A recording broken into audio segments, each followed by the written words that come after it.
Terima kasih Yang Berhormat Menteri, dan saya mohon supaya kalau boleh jawapan itu diberi pada saya lengkap. Saya juga faham bahawa kuasa pasukan khas jihad ini merentasi kementerian. Maknanya ini bukanlah tugas yang boleh terhad atau terbatas pada kementerian Yang Berhormat. Cuma kalau kita katakan pasukan jihad ini, maknanya langkah-langkah diambil itu harus lebih struktural. Ada permasalahan besar, umpamanya pertanian, pengeluaran pertanian, hal yang mungkin tidak terbatas pada tugas dan skop kerja Kementerian Yang Berhormat. Tetapi sebab itu saya tujukan soalan ini kepada jawatankuasa plan khas tangan jihad ini, tangani inflasi. Saya juga terima kasih kerana beberapa langkah seperti jualan murah yang sementara ini, langkah-langkah sementara ya, yang sebenarnya mengikuti inisiatif Kerajaan Negeri Selangor yang telah melakukan lebih setahun yang lalu. Begitu juga makanan tambahan untuk siswa yang mengikuti ataupun langkah diambil oleh Yang Berhormat Kulit Mada Baru, Food Bank. Tapi minyak sawit, minyak mentah sawit ini banyak rayuan, termasuk Yang Berhormat daripada pihak sana juga mengatakan tidak diperolehi di beberapa tempat. Ya. Ada komplain di Port Dickson. Semalam saya Bandar Tun Razak kerana Yang Berhormat dia tak turun, jadi supaya saya terpaksa turun, dan feedback yang sama. Begitu juga saya dengar dari tak salah saya Jerbu sebelum itu Jempol.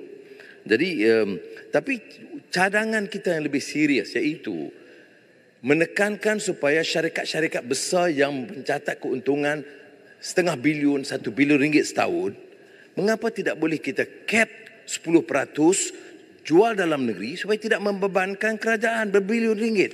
Jadi keupayaan kerajaan berunding dengan syarikat-syarikat besar ni lemah sekali. Ya. Dia mengalah terus. Syarikat tu untung 1 bilion ringgit. Apa salahnya diletakkan syarat 10%, 15% jual dalam negeri dengan keuntungan kecil dan tidak ikut harga pasaran dunia. Kalau yang import kita faham. Ya. Dan terkait juga ialah harga import yang menyebabkan harga ayam melambung kerana makanan. Dan harga import makanan itu dikaitkan dengan kejatuhan nilai ringgit. Walaupun Menteri Keuangan sebut tidak membimbangkan. Ini Menteri Perdagangan satu-satunya di dunia yang tak bimbang bila nilai ringgit jatuh. Saya heran. Ringkaskan soalan ni. Ya, jadi soalan saya ialah, sementara saya akui beberapa langkah sementara dibuat oleh Kementerian Yang Berhormat, tetapi saya nak tahu secara jelas keupayaan, kesanggupan jawatankuasa ini. Yang sebut jihad. Jihad ini dia berat bunyi tau. Sebab tu jihad. Dia, kalau kita kata jawatankuasa biasa saja. Ini bunyinya jihad. Kalau jihad mesti ada kesanggupan mengambil langkah tegas, berperang, menangani masalah, cuba mencari penyelesaian pada masalah ini.